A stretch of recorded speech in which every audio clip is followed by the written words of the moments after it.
الحمدللہ رب العالمین والصلاة والسلام علی سیدنا و مولانا محمد سید الاولین والآخرین وعلی آلہ و اصحابہ اجمعین، اما بعد۔ درس مثنوی شریف کی آج کی نشست میں گزشتہ کی نشست میں جو بات بتائی گئی تھی اسی کا سلسلہ جاری رکھتے ہوئے ہم تھوڑا سا یاد دلاتے ہیں کہ گزشتہ میں ہم نے کیا پڑھا تھا، اور یہ جو واقعہ ہے، جو کنیز کا واقعہ مولانا روم بیان کرتے ہیں، وہ کہاں تک پہنچا تھا۔ جو مہمان طبیب کی شکل میں بادشاہ کے محل میں آیا اور بادشاہ نے اس کا استقبال کیا نہایت ہی ادب کے ساتھ اور بہت ہی گرم جوشانہ طریقے سے، اور پھر اس طبیب کے استقبال کے دوران کچھ اہم باتیں مولانا روم نے بیان کی، اور اسی گفتگو کے دوران مولانا روم کو اپنے پیر و مرشد حضرت شمس تبریزی کا خیال آ گیا، تو وہاں پر آپ نے اچانک ان کا تذکرہ شروع کر دیا۔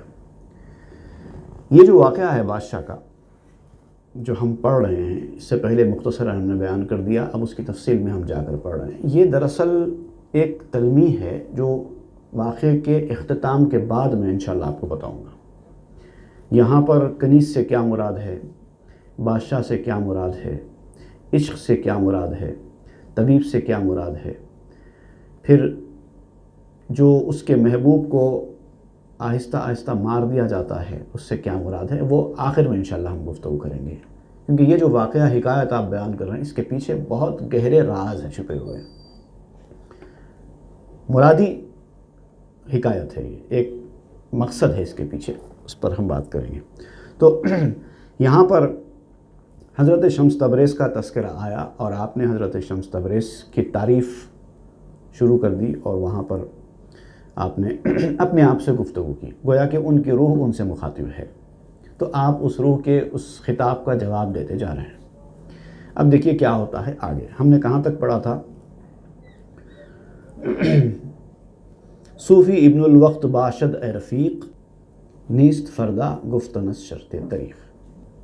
صوفی ابن الوقت ہوتا ہے، اور کل کا حوالہ دینا طریقت میں، سلوک میں اس کے مناسب نہیں ہے۔ جو کام آج کے کرنے کا ہے وہ آج ہی کر لیتا ہے۔ ابن الوقت، ابن الوقت اصل میں کہتے ہیں، یوں تو اس کے ظاہری معنی بھی ہیں، اور ظاہری معنی اس کے یہ ہیں کہ وہ شخص جو وقت کا جنم دیا ہوا ہو۔ ابن کہتے ہیں بیٹے کو، وقت کا بیٹا، یعنی وقت نے جس کو جنم دیا، یہ اس کے ظاہری اور لغوی معنی ہیں۔ لیکن اصطلاح تصوف میں، جو کہ ایک مشہور کتاب ہے مصباح التعرف لارباب التصوف، اس کتاب میں ابن الوقت کے جو معنی لکھے گئے ہیں وہ یہ ہیں، اصطلاحی معنی، کہ وہ صوفی جو وقت کا تابع ہوتا ہے، تصوف پر چلنے والا وہ شخص جو وقت کا تابع ہوتا ہے اور وقت کے ضرورت کے مطابق کام کرتا ہے، حسب مقتضائے وقت عمل کرتا ہے۔ کبھی کبھی وقت اس کا ایک مطالبہ کرتا ہے کہ یہ کام کیا جائے، وہ کام کرتا ہے، اور وہی کام دوسرے وقت پہ وہ نہیں کرتا۔ وقت کے مطابق، سچویشن کے مطابق، حالات کے مطابق، مصلحت کے مطابق کام کرنے والا۔ بظاہر کبھی کبھار اس کا کام خراب نظر آتا ہے، کبھی کبھار اس کا کام بہت اچھا نظر آتا ہے، لیکن وہ جو بھی کرتا ہے سچویشن کے مطابق کرتا ہے۔ جیسا وقت ہوگا، جیسی مصلحت ہوگی، جیسا موقع ہوگا، وہ اس حساب سے کرے گا۔ اب یہ جو ابن الوقت کا لفظ ہے، یہ نیگیٹو میننگ میں بھی استعمال میں آتا ہے، جیسے کہ اپورچونسٹ کے میننگ میں استعمال کرتے ہیں، موقع پرست انسان، موقع کے حساب سے کام کرنے والا، مصلحت پسندی سے کام لینے والا، اس طرح کے ایگوئسٹ آدمی۔ کیونکہ کیا ہوتا ہے کہ جب آدمی موقع کی نزاکت سے کام کرتا ہے تو کبھی کبھار اس کو جو مصلحتاً کچھ کام کرنے پڑتے ہیں اور سامنے والے کو لگتا ہے کہ وہ انانیت کا مظاہرہ کر رہا ہے یا اپنی آپ کی تعریف کر رہا ہے، وہ اپنے اصول قواعد لوگوں کے سامنے جب بیان کرتا ہے، میں ایسا نہیں کرتا، میں ویسا نہیں کرتا، مجھے یہ پسند نہیں ہے، مجھے وہ پسند نہیں ہے، تو سامنے والے کو ایسا لگتا ہے جیسے یہ تو بہت بڑا جو ہے ایگوئسٹ آدمی ہے، ہمیشہ اپنی ہانکتا رہتا ہے۔ تو کبھی ایگوئسٹ ہوتا ہے، کبھی جو ہے ایگوٹسٹ ہوتا ہے. یہ ایگوئسٹ اور ایگوٹسٹ میں بھی آپ دیکھیں گے تھوڑا سا فرق آتا ہے. اپنی تعریف آپ کرنے والا، اپنی اہمیت کو بتانے والا، تو ضرورت کے تحت اس کو کرنا پڑتا ہے اور لوگ اس کو پسند نہیں کرتے. اپورچونسٹ کا نام دے دیتے ہیں، موقع پرست کا نام دے دیتے ہیں. کچھ لوگ اس کو سیلف سیکر کہتے ہیں، ہر چیز میں اپنی چیز کو ڈھونڈنا. اس کے لیے انگلش میں ایک اور ورڈ بھی استعمال ہوتا ہے، خاص طور سے یہ ابن الوقت کے لیے، سویل ہیڈ، یعنی خود کی صلاحیتوں پر ضرورت سے زیادہ اعتماد کرنا. اپنی اندر جو چھپی ہوئی صلاحیتیں ہیں، جو ٹیلنٹس ہیں، جو اس کی فنکارانہ جو مزاج ہے، اس کو وہ ہائی لائٹ کرتا ہے. تو سامنے والے بعض لوگوں کو وہ اچھا لگتا ہے، بعض لوگوں کو بڑا خراب لگتا ہے، لیکن وہ ہوتا ویسی ہے. تو آپ لکھتے ہیں صوفی ابن الوقت ہوتا ہے. صوفی ابن الوقت باشد اے رفیق، کیونکہ وہ مصلحت کے مطابق کام کرتا ہے، ضرورت کے تحت کام کرتا ہے، وقت کے حساب سے کام کرتا ہے، اور اس کی جو مصلحت ہے وہ عام آدمی اس کو نہیں سمجھ سکتا. یا تو لوگ ایسے ہوتے ہیں کہ اس کے کام کو اچھا بول دیتے ہیں، اور کچھ لوگ ایسے ہوتے ہیں کہ اس کے کام کو خراب بول دیتے ہیں. لیکن وہ جو کرتا ہے ضرورت کے مطابق سچویشن کے حساب سے کرتا ہے. نیست فردہ گفتنس شرط طریق، یعنی طریقت کے راستے میں کون سی بھی چیز کو وقت کے حساب سے کرنا ہوتا ہے، کل کے لیے اٹھا کے رکھنا نہیں ہوتا ہے. اب آپ کو جو کہا جا رہا ہے کہ شمس تبریزی کی جو ہے تعریف وہ جو بیان کرو، تو آپ روک دیتے ہیں بات کو، کہتے ہیں کہ نہیں، اس سے زیادہ میں بیان نہیں کر سکتا، یہ کہتے ہیں. تو جب اصرار کیا جاتا ہے کہ بیان کرو، کھلاؤ میں بھوکا ہوں، میں سننا چاہتا ہوں، قال اطعمنی فانی جائع فاعتجل فالوقت سیف قاطع، جیسا اس سے پہلے کے شعر میں ہم نے پڑھا. آپ کا دل نے آپ سے کہا کہ کھلاؤ، میں بھوکا ہوں، سننا چاہتا ہوں. وہ مدحت کا، وہ تعریفوں کا جو کھانا آپ کھلانا چاہتے ہیں، مجھے کھلاؤ اور میں بھوکا ہوں، جلدی کرو، وقت تیز ہے، گزرتا جا رہا ہے. تو آپ کہتے ہیں کہ نہیں، کل اب اس وقت مناسب نہیں ہے، اب جتنا بیان کرنا تھا میں نے بیان کر دیا، اب اس کو کل پہ رکھتے ہیں، بعد میں دیکھیں گے. تو وہ کہتا ہے کہ نہیں، صوفی تو ابن الوقت ہوتا ہے، جب اس وقت ہے تو آپ سنا دو، کل کے لیے کیوں اٹھا کے رکھتے ہو. صوفی ابن الحال باشد در مثال، گرچہ ہر دو فارغ از ماہ و سال. صوفی ابن الوقت بھی ہوتا ہے اور ابن الحال بھی ہوتا ہے. اب ابن الحال کیا ہے؟ مطلب جو دل کے اوپر جو اس کے احوال گزرتے ہیں وہ اسی کے مطابق کام کرتا ہے. یعنی ایک تو باہر کی چیز ہے، سچویشن، باہر کا سچویشن کیا ہے، حالات کیا ہے، مصلحتیں کیا ہیں، وہ بھی دیکھتا ہے، اور خود کے اندر جو احوال چل رہے ہیں وہ اس کو بھی دیکھتا ہے. کبھی وہ خوشی کے حال سے گزرتا ہے، کبھی غم کے حال سے گزرتا ہے، کبھی قبض ہوتا ہے، کبھی بسط ہوتا ہے اس کے مزاج میں. کبھی جیسے عام بھی دیکھتے ہیں یہ قبض اور بسط کیا چیز ہے. کبھی کبھار آپ دیکھیں گے آپ کا ذہن بالکل ہی کام نہیں کرتا، حالانکہ آپ بڑے انٹیلیجنٹ ہوتے ہیں، چھوٹی چھوٹی بات آپ کے ذہن میں نہیں آتی. اور کبھی کبھار ایسا ہوتا ہے کہ آپ کو خود تعجب ہوتا ہے کہ ارے مجھے اتنا سب کیسے یاد رہ گیا. تو یہ قبض اور بسط ہے. یہ قبض کہتے ہیں کہ قبض، جیسے کہ ہم قبض کے لیے دوسری چیز کے لیے بھی قبض کا استعمال کرتے ہیں، کوئی چیز رک جاتی ہے اس کو قبض کہتے ہیں. بسط کہتے ہیں فریلی کوئی بھی چیز پھیل جانا. تو یہ صوفی کے اوپر بھی اس طرح کے احوال گزرتے ہیں. حالانکہ جو ابن الحال ہوتا ہے وہ حال نہیں ہے جو مہینہ اور سال والا حال ہے، وہ اس سے پاک ہوتا ہے، اس کے اندر کچھ نہیں ہوتا. لیکن وہ بہرحال جو فیصلے کرتا ہے حال کے مطابق کرتا ہے. تو حال اس کا، اگر یہ پریزنٹ حال اس کا اگر وہ حال سے میچ کرتا ہے تو اس کو تو بولنا چاہیے. تو مگر خود مرد صوفی نیستی. اب وہ دل ان سے کہہ رہا ہے کہ تم اتنا کیوں پیچھے ہٹ رہے ہو اپنے پیر کی تعریف بیان کرنے سے، جبکہ میں تم کو مطالبہ کر رہا ہوں. ایسا معلوم ہوتا ہے کہ تم صوفی نہیں ہو، کیونکہ صوفی تو ابن الوقت ہوتا ہے، ابن الحال ہوتا ہے. تو تم وقت کے مطابق کام کر رہے ہو نہ حال کے مطابق کام کر رہے ہو. تمہارا وقت بھی یہ ہے کہ تم بیان کرو کیونکہ میں مطالبہ کر رہا ہوں، اور تمہارے اندر کا حال بھی اس وقت یہ ہے کہ تم بیان کرو. اور تم پھر بھی رک رہے ہو۔ نقد را از نسیہ خیزت نیستی، اور یہ بھی ایک اصول ہے کہ ادھار سے تباہی ہو جاتی ہے نقد کی۔ جو چیز نقد میں کیش میں کر دینا ہے وہ کیش میں کر لو، اس کو کریڈٹ پہ اٹھا کے مت رکھو۔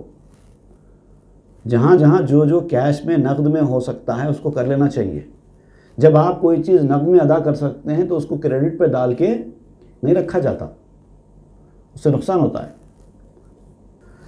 گفتمش پوشیدہ خوش تر سر یار، خود تو در ضمن حکایت گوشدار۔ تو اب میں نے اس سے کہا، مولانا روم کہتے ہیں کہ میں نے اس سے کہا کہ پوشیدہ خوش تر سر یار، یار کا راز چھپا کے رکھنا اچھا ہوتا ہے۔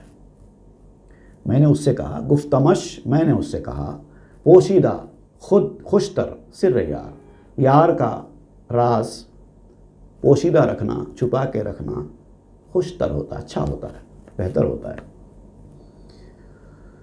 خود تو در ضمن حکایت گوشدار، ہاں البتہ اگر تم ایک قصے کے طور پہ سننا چاہتے ہو تو ٹھیک ہے، میں سنا دیتا ہوں، ایسی سن لو، قصے کہانی کے طور پہ سن لو۔ خوش طرح باشد کے سر دل براں، بہتر یہی ہے، خوش طرح باشد، بہتر بات یہی ہے کہ سر دل براں، معشوقوں کا، محبوبوں کا جو راز ہے، گفتہ آیت در حدیث دیگراں، دوسروں کے قصوں کے بیچ میں بیان کر دیا جائے۔ خاص طور سے آپ اپنے محبوب کا قصہ بیان کرنے لگیں گے تو چلے گا نہیں، آپ کا دل بھی اس کو برداشت نہیں کر پائے گا۔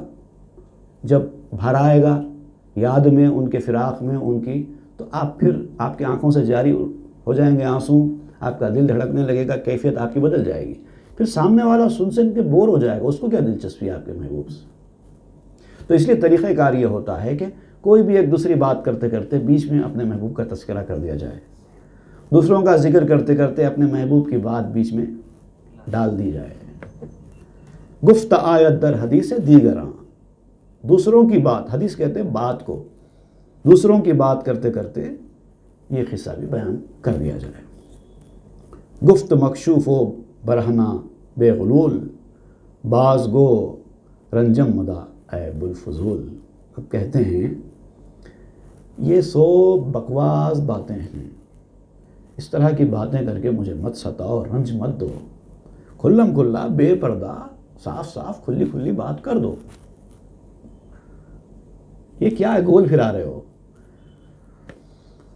باز گو اسرار و رمز مرسلی، آشکارا بہ کے پنہاں ذکر دی۔ جو بھیجے ہوئے لوگ ہیں، مرسلین کہتے ہیں رسول کی جمع ہے، اصل میں رسول کہتے ہیں بھیجے ہوئے کو، تو بھیجے ہوئے ہیں، ان کے راز اور اشارے بتایا کرو، ان کے راز کیا ہے، ان کے اشارے کیا ہے، انہوں نے کیا تعلیم دی، انہوں نے کیا زندگی بتائی، وہ بیان کیا کرو، کیونکہ یہ دین کا علم ہے، یہ بھی بھلائی کی چیز ہے، اچھی بات ہے۔ جب اچھی بات بیان کرنا ہے تو چھپا کے کیوں کیا جائے، دوسروں کے تذکرے میں کیوں کیا جائے، کھلم کھلا بیان کرو۔ آشکارا بہ کہ پنہا ذکر دین، دین کا ذکر کھل کے اچھا ہوتا ہے چھپا کے کرنے سے۔ پردہ بردارو برہنا وہ کہ من، مین گنجم باسنم در پیرہن۔ پردہ اٹھاؤ اور بے پردہ کہو، جو پردہ تم نے ڈال رکھا ہے وہ ہٹاؤ اور بے پردہ بات کہو، کیونکہ میں محبوب کے ساتھ پیرہن میں نہیں سما سکتا، میری اتنی گنجائش نہیں ہے کہ میں ان کی طرح ان کے پیرہن میں سما سکوں، تو لہذا آپ کھول کے بیان کر دو۔ گفتم اریاں شوت او در عیاں، نئے تو مانی نئے کنارہ نئے میاں۔ تو میں نے اس سے کہا اگر وہ میرا محبوب آنکھوں کے سامنے تمہارے بے پردہ ہو جائے، تم جو کہہ رہے ہو کہ بے پردہ بیان کر دو، اگر میں بے پردہ بیان کر دوں اور میرے محبوب کی صفات، اس کی حقیقت تمہارے اوپر بے پردہ نمایاں ہو جائے گی، تو نہ تو مانی نہ کنارہ نہ میاں، نہ کنارہ رہے گا نہ تو رہے گا نہ درمیان میں کچھ رہے گا، سب اڑ جائیں گے، برداشت نہیں ہوگا۔ آرزو می خواہ لیک انداز خواہ بر نتابت کو ہو رہا یک برگ کاہ. آرزو می خواہ، آرزو کرو لیکن اندازہ خواہ، اتنی ہی آرزو کرو جتنا اندازہ ہوتا ہے، جتنا آپ برداشت کر سکتے ہیں. آرزویں اچھی ہیں. آپ میرے محبوب کے قصے سننا چاہتے ہیں، ٹھیک ہے میں سناؤں گا. بے پردہ سننا چاہتے ہیں وہ بھی سناتا ہوں، لیکن کیا آپ برداشت کر سکتے ہیں؟ وہی آرزو کرو جتنا آپ برداشت کر سکتے، ہضم کر سکتے. برنتابت کو ہو رہا یک برگ کاہ، گھاس کا ایک تنکا. برگ کاہ کہتے ہیں، برگ کاہ، کاہ کہتے ہیں گھاس کو، برگ کاہ گھاس کا تنکا. بر نتابت کو ہو رہا، پہاڑ کو برداشت نہیں کر سکتا. گھاس کا ایک تنکا پہاڑ جیسی چیز کو برداشت نہیں کر سکتا. تو جو جتنا ہے اسی کو اتنا ہی پلایا جاتا ہے. اسی مفہوم کا میرا ایک شعر بھی ہے جو غالباً میرے کلام میں موجود نہیں ہے، چاروں کلاموں میں بھی موجود نہیں ہے، کیونکہ وہ ایک ہی شعر ہے اس لیے میں نے اس کو ابھی فی الحال شامل نہیں کیا ہے. ہر راز ہر کسی کو بتایا نہ جائے ہے، ہر راز ہر کسی کو بتایا نہ جائے ہے، ہر وعدہ ہر کسی سے پچایا نہ جائے ہے. ہر شراب ہر آدمی پی کے پچا نہیں سکتا، اس لیے ہر بات ہر کسی کو نہیں بتائی جاتی ہے. آفتاب قذو این عالم فروخت، اند کے گر پیش آہد جملہ سوخت. وہ سورج، آفتاب وہ سورج جس سے یہ سارا عالم روشن ہے. آفتاب قذو این عالم فروخت، فروخت کہتے ہیں روشن، کلیئر. وہ سورج جس سے سارا عالم روشن ہو گیا ہے. اند کے گر پیش آیت جملہ سوخت، اگر تھوڑا سا بھی آپ کے پاس آ جائے، وہ سورج جس سے سارا عالم روشن ہے، ساری دنیا اس سے روشنی پا رہی ہے، اگر اس کا تھوڑا حصہ بھی آپ کے پاس آ جائے تو سب کو جلا دے. سورج کو اتنا قریب لایا نہیں جاتا، وہ دور سے ہی اچھا ہے، روشنی لو خالی بس. تان اگر دت خون دلے جانے جہاں، لب دوز و دیدہ بر بندی زماں، تاکہ دنیا کی جان کا حال تباہ نہ ہونے پائے. اس لیے ضرورت کے مطابق ہی لینا چاہیے، ضرورت سے زیادہ لیں گے تو تباہی بربادی ہو جاتی ہے. لب دوز وہ دیدہ بر بند ای زماں، اب اپنے ہونٹوں کو سی لو، اب منہ بند کر دو، ہونٹوں کو سی لو اور آنکھیں بھی بند کر لو. جتنا مل گیا ہے اسی کو پچاؤ. فتنہ و آشوب و خون ریزی مجو، اب وہ ساری باتیں جو لوگوں کو بتانے کی ہیں وہ بتا کے نئے نئے فتنے فساد اور تباہی لانے کی کوشش مت کرو، کیونکہ لوگ اس کو برداشت نہیں کر پائیں گے. آپ جتنی تعریف بیان کریں گے، جتنا ان کا مقام لوگوں کے سامنے بیان کریں گے، اتنا لوگ نہیں سمجھ سکتے. اس سے کیا ہوگا؟ فتنہ فساد بڑھے گا، لوگ آپ کے اوپر باتیں کسیں گے، ایسی ایسی باتیں بولیں گے کہ یہ دیکھو اس نے کیا کر دیا، اپنے پیر کو کہاں سے کہاں لے جا کر پہنچا دیا. لوگوں سے ہر بات بولنے کی نہیں ہے. اگر آپ کو کوئی راز معلوم ہو بھی گیا ہے تو اس کو راز رکھو، لوگوں کے سامنے بولتے پھرنے کی ضرورت نہیں ہے. اللہ تعالیٰ نے اگر آپ کو کوئی راز بتایا ہے تو یہ آپ کی ذمہ داری ہے کہ اس کو جب تک ہدایت نہ ہو تب تک اس کو راز ہی بنائے رکھے. ہاں اگر آپ کو بولنے کی اجازت مل جاتی ہے تو الگ بات ہے، جب بول دو، لیکن جب کوئی آپ کو راز معلوم ہو تو اس کو راز رکھو، ورنہ کیا ہوگا؟ لوگ باتیں کریں گے اور تباہی بربادی ہوگی. فتنہ و آشوب و خون ریزی مجو، مت تباہی لانے کی کوشش کرو، فتنہ فساد مچانے کی کوشش کرو. بے شزی الشمس تبریزی مجو، اور اس سے زیادہ شمس تبریزی کے بارے میں جستجو بھی مت کرو. جتنا بتا دیا گیا ہے اتنا ہی کافی ہے. فتنہ و آشوب و خون ریزی مجو، بے شزی الشمس تبریزی مجو. این ندارت آخر از آغاز کو، کیونکہ اس بات کا جو میں نے بات چھیڑی ہے اس کا کوئی اختتام نہیں ہے. تو شروع سے بولو، جہاں تک کہنا تھا کہہ دیا. اب اس کے بعد اگر لوگ اور مطالبہ کرتے ہیں بولنے کا تو پھر شروع سے بولو، آگے نہیں. کیونکہ آپ آگے بولنے کے لیے نکلیں گے تو اس کی تو کوئی حد ہی نہیں ہے، کہاں تک جائیں گے؟ رو تمام ای حکایت بازو، چلو اب چھوڑو یہ باتیں، اب وہ جو کہانی بیان کر رہے تھے بادشاہ کی کنیز کی، اب چلو پھر ادھر آؤ، کیا ہوتا بتاؤ، بولو باقی کی کہانی بیان کرو۔ تو اب یہاں پر پھر کنٹینیویشن آف سٹوری ہو رہا ہے۔ تو اب یہاں جو ٹائٹل لگایا گیا ہے کہانی کو آگے بڑھانے کے لیے، خلوت تلبیدن طبیب از بادشاہ بآں کنیزک جہت دریافت مرض کنیزک، یعنی اس کنیز کا مرض معلوم کرنے کے لیے طبیب کا بادشاہ سے لونڈی کے ساتھ تنہائی چاہنا، بادشاہ سے خواہش کرنا کہ اب اس کنیز کے ساتھ مجھے اکیلا چھوڑ دو تاکہ میں اس کنیز کا مرض معلوم کر سکوں۔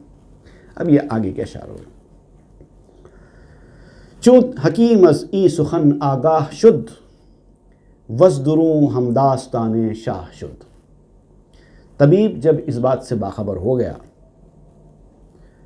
کہ اور اندر سے بادشاہ کا رازدار ہو گیا، بادشاہ نے ساری کہانی اس کو سنا دی کہ مجھے اس سے عشق ہو گیا ہے، ایسا ہو گیا، یہ ہو گیا، وہ اس کو یہ بیماری ہے وغیرہ، جب ساری چیزوں سے یہ حکیم طبیب جو ہے واقف ہو گیا، گفت اے شاہ خلوت کن خانہ را دور کن ہم خیش و ہم بیگانہ را۔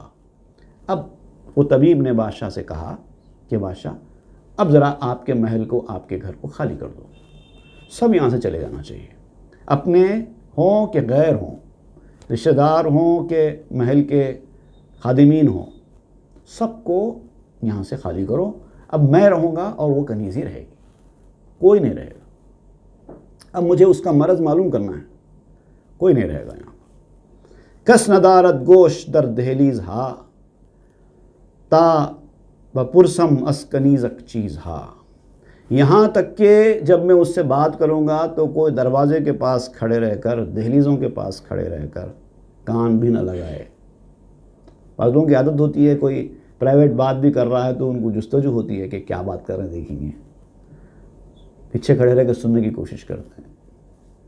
نہیں، بادشاہ کو اس نے کہا کہ نہیں، ایسا بھی نہیں ہونا چاہیے تاکہ کوئی پیچھے کھڑے رہ کے، جیسے کہا جاتا ہے دیواروں کے بھی کان ہوتے ہیں، ویسا نہیں چلے گا یہاں پر۔ تا بپرسم اس کنیزک چیز ہا، جو مجھے پوچھنا ہے تاکہ میں اس کنیز سے پوچھ سکوں اور وہ کھل کے بتا سکے مجھے۔ خانہ خالی کرد شاہ و شد بروں تا بخانت بر کنیزک افسوں، بادشاہ نے گھر کو خالی کر دیا اور خود بھی باہر چلا گیا تاکہ طبیب جو ہے جو کچھ منتر پڑھنا ہے وہ پڑھ سکے، مطلب یہ کہ جو معلوم کرنا ہے، جو سوالات کرنا ہے وہ کر سکے، کیونکہ منتر صرف پڑھ کے پھونکنے کو نہیں کہتے، کسی کے تکلیف کو دور کرنے کے لیے اس کا جو احوال معلوم کیا جاتا ہے وہ معلوم کرنا، اس سے کچھ پوچھنا، وہ بھی ایک منتر پڑھنے میں آتا ہے۔ اب یہ جو سوالات کرے گا، انٹروگیشن کرے گا طبیب اس کنیز سے، اس کو بھی منتر پڑھنے سے تعبیر کیا گیا ہے۔ خانہ خالی کر دو یک دیار نے جز طبیب و جز ہما بیمار نے، اب گھر خالی کر دیا گیا اور کوئی گھر والا وہاں پر نہیں رہا سوائے طبیب کی اور سوائے اس کنیز کے جو کہ بیمار۔ نرم و نرمک گفت شہر تو کجاست، اب نرم و نرمک بہت ہی نرم طریقے سے، آہستگی سے، بہت ہی پولائٹنس سے اس نے مریضہ سے پوچھا، اس طبیب نے، تمہارا شہر کہاں کے رہنے والے ہو؟ پہلا سوال کیا تھا؟ تم کہاں کے رہنے والے ہو؟ تب کہاں کے رہنے والے ہو اس نے سوال کیوں کیا؟ اس کا جواب دوسرے مصرعے میں دیتے ہیں کہ علاج شہر ہر شہر جداست، کیونکہ ہر شہر والے کا علاج الگ الگ ہوتا ہے۔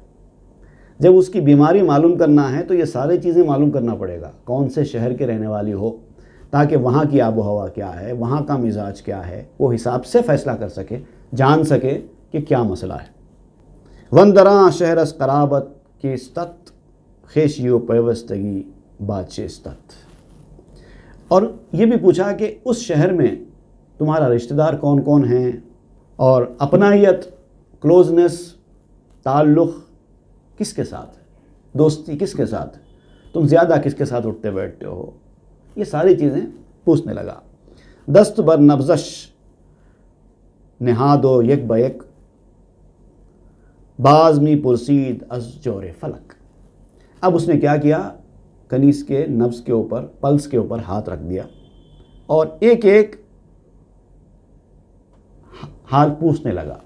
اس کی زندگی میں کیا کیا ہوا، اس کے ساتھ کیا ظلم ہوا، کیا تکلیف ہوئی، کیا پریشانی ہوئی، یعنی آسمان نے تیرے اوپر کیا ظلم ڈھائے زندگی میں جس کی وجہ سے تیری یہ حالت ہو گئی، اور ساری کی ساری باتیں پوچھنے لگا. چون کسیرا خار در پایش خلط پائے خدرا بر سر زانو نہت. اب یہ بتاتے ہیں کہ جب کسی کے پیر میں کانٹا چھپتا ہے، چون کسیرا خار در پایش خلط، خلط خلیدن، فارسی لفظ خلیدن کا مطلب ہے کہ چبھنا. جب کسی کے پیر میں کانٹا چھپتا ہے تو وہ کیا کرتا ہے؟ باریک کانٹا آپ کے پاؤں میں چھپ گیا تو پائے خدرا برسرے زانو نہ ہے، تو سب سے پہلے اپنا پاؤں اٹھا کر اپنے دوسرے پاؤں کے تھائی پہ رکھ لیتا ہے. اب وہ نکالنے کی کوشش میں کیا کرتا ہے؟ پاؤں اٹھاتا ہے، دوسرے پاؤں کے اوپر رکھ لیتا ہے. اب نکالنے کا پروسیس ہے نا، کانٹا اندر دھس گیا ہے، چھوٹا باریک کانٹا اگر اندر دھس جاتا ہے تو کیا کرتا ہے آدمی، وہ بتا رہے ہیں. تو مطلب ایسا کرنا پڑتا ہے تکلیف دور کرنے کے لیے، پریشانی کو نکالنے کے لیے. اثر سوزن ہمی جویت سرش ور نیابت می کنت بالب ترش. تو اب کیا کرتا ہے؟ اس کا سرا سوئی کی نوک سے تلاش کرتا ہے. اب ایک سوئی لے لیتا ہے. جب کانٹا، باریک کانٹا آپ کے اسکن میں گھس گیا تو وہ کیا کرتا ہے؟ ایک سوئی، باریک سوئی لے لیتا ہے، لیکن اب اس کے اندر وہ سوئی سے اس کو نکالنے کی کوشش کرتا ہے. ور نیابت می کنت بالب ترش. اور لیکن جب اس سے نکلتا نہیں ہے، وہ سوئی سے بھی وہ کانٹا جب نکلتا نہیں ہے تو وہ کیا کرتا ہے؟ اس کو تھوک لگاتا ہے، سوئی کو اپنے لب کو تر کرتا ہے، ایسا لگا کے پھر ایک بار کوشش کرتا ہے تو وہ کانٹا باہر آتا ہے. خار در پا شد چنی دشوار یاب خار در دل چون بود گوئی جواب. اب آپ فرماتے ہیں کہ پیر سے کانٹا نکالنا جب اتنا مشکل کام ہے تو دل کے کانٹے کا کیا حال ہوگا، ذرا جواب دو. دل کے اندر سے وہ کانٹا نکالنا ہے. اب تو سوئی کون سی سوئی ہوگی جو چبانا پڑے گا؟ دل کے اندر سے کانٹا نکالنا ہے. خار دل را گر بدیدے ہر خسے کہ غمارا دست بودے برکسے. دل کا کانٹا اگر ہر شخص دیکھ سکتا تو غموں کو کسی پر کب قابو ہوتا تھا؟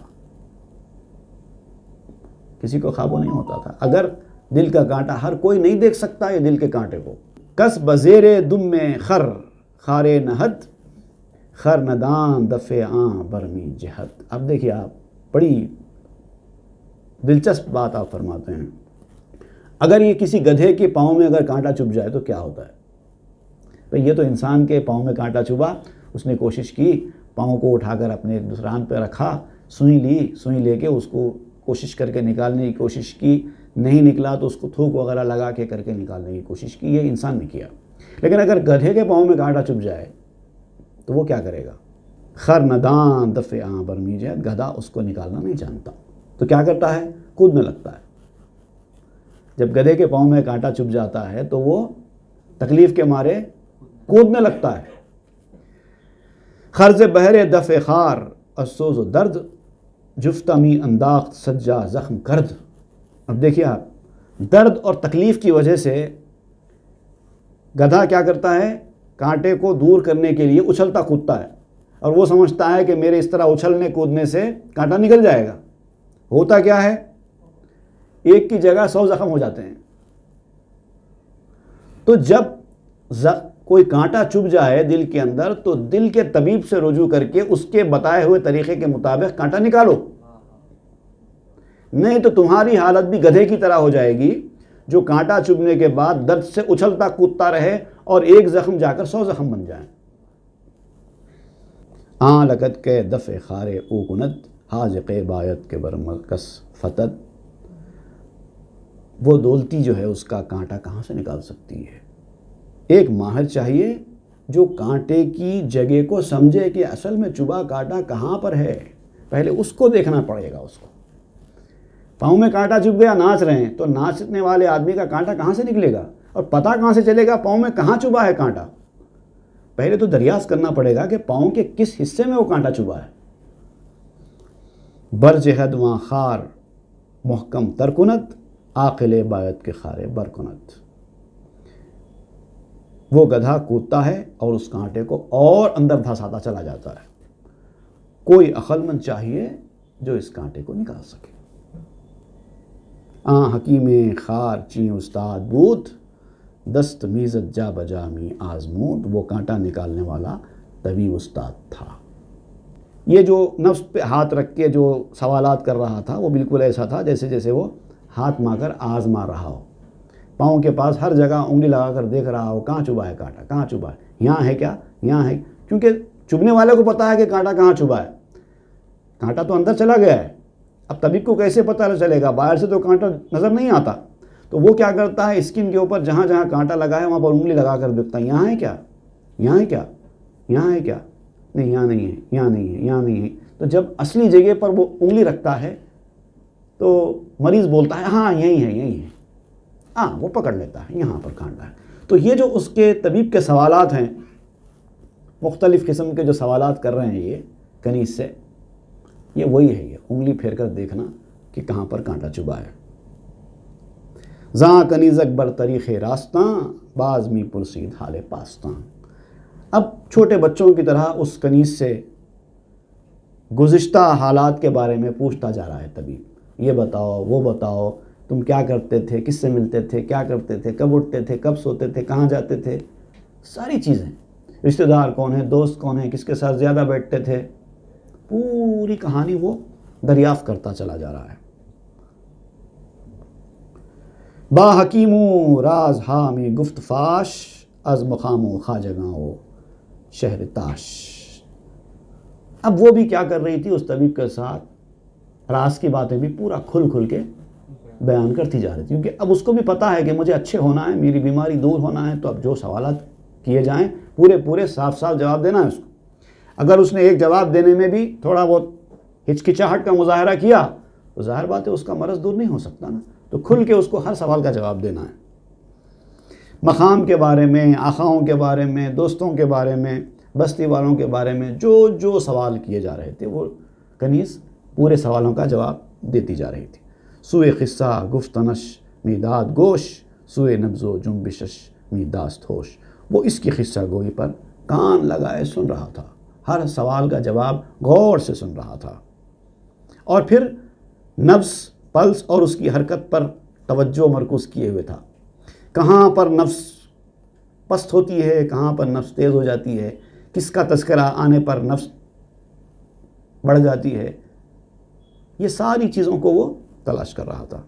تاکہ نبض از نام گہ گردت جہاں، او بود مقصون جانش در جہاں۔ تاکہ یہ جان لے کہ یہ نبض اس کی کس کے نام پر بھڑکتی ہے، اور دنیا میں اس کا جانی محبوب وہی ہوگا جس کا نام، جس کا تذکرہ نکلنے کے بعد اس کی نبض، اس کی پلس تیز ہو جائے گی، وہاں پر وہ سمجھ جائے گا کہ اصل مسئلہ یہاں پر ہیں۔ دوستان شہر خدرا برشمرت، بعد ازاں شہر دیگر را نام برد۔ اب اس نے کیا کیا کہ پہلے اس کے شہر کے دوستوں، جان پہچان کے لوگوں اور رشتہ داروں کے بارے میں پوچھنا شروع کیا، اس کے بعد پھر دوسرے شہر کا نام لیا۔ جب پتہ چلا کہ اس شہر کے، اس خاندان میں، اس طبقے میں، اس کے حلقے میں کوئی ایسا نہیں ہے، تو اب اس نے کیا کیا کہ دوسرے شہر جہاں جہاں وہ گئی ہے، کس کس سے ملی ہے، وہ دوسرے چیزوں کے بارے میں بھی پوچھنا شروع کیا۔ پہلے تو شروع کرتے نا گھر سے شروع کیا جاتا ہے، بعد میں جب گھر میں نہیں ملتا تو پھر رشتہ داروں میں دیکھا جاتا ہے، رشتہ داروں میں نہیں ملتا دوستوں میں دیکھا جاتا ہے، دوستوں میں نہیں ملتا محلے والوں کو پوچھا جاتا ہے، پھر اس طرح سے شہر، پھر شہر کے باہر، ایسا اسٹیپ بائی اسٹیپ آگے بڑھتے ہیں۔ گفت چون بیرون شدی از شہر خیش، در کدا میں شہر بودستی تو بیش۔ طبیب نے کہا کہ جب تو اپنے شہر سے باہر نکلی تھی تو زیادہ کس شہر میں رہی تھی، پہلے یہ بتاؤ۔ نام شہر گفت و زاں ہم در گزشت، رنگ رو و نبض او دیگر نگشت۔ اس نے ایک شہر کا نام لیا، ہاں میں وہاں پر بھی زیادہ رہ چکی ہوں، اور آگے بڑھ گئی، بس اس کے چہرے کا رنگ بدل گیا اور نفس میں چینج آنا شروع ہو گیا، پلس کی ریٹ چینج ہو گئی، بڑھ گئی۔ اب یہ گفتگو کا سلسلہ آگے بڑھتا چلا جاتا ہے، انشاءاللہ اس کو ہم آئندہ کے مجلس میں پڑھیں گے۔